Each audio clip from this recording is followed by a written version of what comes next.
We have a fifth Thursday this month, and whenever we have a Thursday to spare, we look to accomplished authors for advice.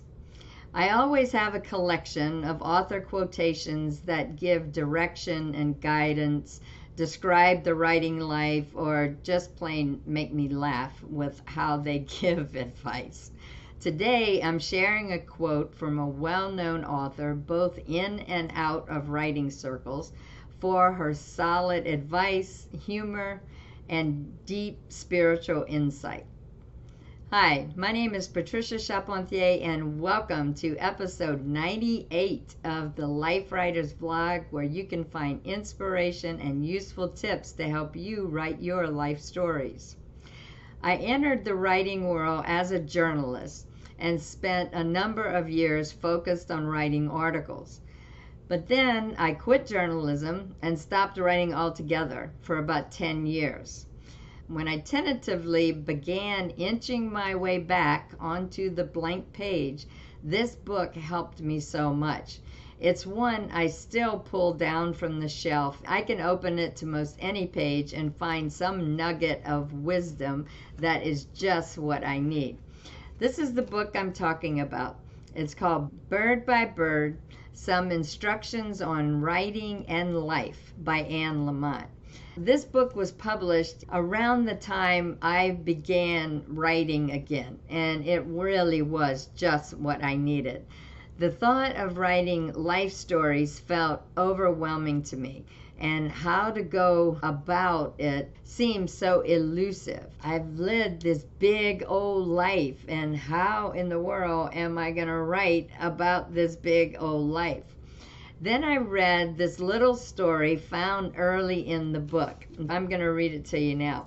It's from page 18. Anne Lamott writes, "I also remember a story that I know I told elsewhere, but that over and over helps me to get a grip. 30 years ago, my older brother, who was 10 years old at the time, was trying to get a report on birds written that he had 3 months to write, which was due by the next day. We were at our family cabin in Bolinas, and he was at the kitchen table close to tears, surrounded by binder paper and pencils and unopened books on birds, immobilized by the hugeness of the task ahead. Then my father sat down beside him, put his arm around my brother's shoulder, and said, 'Bird by bird, buddy. Just take it bird by bird.'" That's where she got the title for this book as well. Have you ever felt like you were drowning in the enormity of writing? I know I have. Lamott's father was a writer as well, so I'm sure he had faced the same dilemma many times. Also, where to start, how to get your arms around a big subject, how to bring a large task down to size, how not to drown in procrastination and feeling overwhelmed. Why going to take a nap sounds like a much better option than wrestling words onto the page. His advice may sound trite and oversimplified, but I bet it got his son through writing his last minute report. And it's gotten me through the writing maze many times. Find your first bird, a single bird, that's it. Not a species or a flock. Just one blue jay that comes to your bird feeder demanding to be fed. Instead of thinking you have to write about your entire life, pick one time period or one topic from your life. Say your work life. Maybe you write about the favorite job you had. Then make it smaller, focusing on one especially great day or one accomplishment you had at that job.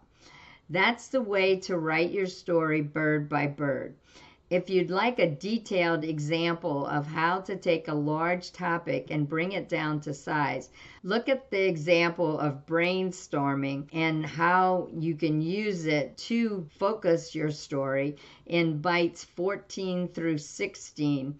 I have an exercise in there where I show an example of how to walk a large topic down to a single story. So, has feeling overwhelmed by the enormity of a project been something you've experienced? If so, how did you approach a writing topic that appeared unmanageable? Do you have a process for making a writing topic more doable? Share the experience of isolating your individual birds into something you can actually write about.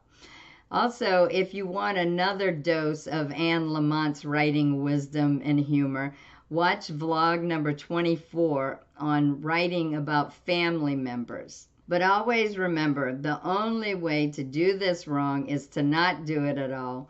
The only way to do this wrong is to not do it at all. Until next time, everybody, happy writing. Don't miss the next episode. Sign up to be notified of future posts and upcoming events. Use the buttons below to share this episode on social media or with a friend who might like it. If you enjoyed this week's episode, you will love our Life Writers membership. Whether you don't know where to start writing your life stories, have started and stopped many times, or have been writing but want to receive feedback to make your stories better, the Life Writers membership is where you need to be. We have a Get Started roadmap, an extensive library of instructional videos, live events via Zoom, and a supportive and active community. If you want to take the stories that live in your heart and mind and put them into words on the page, check out Life Writers at lifewriters.us.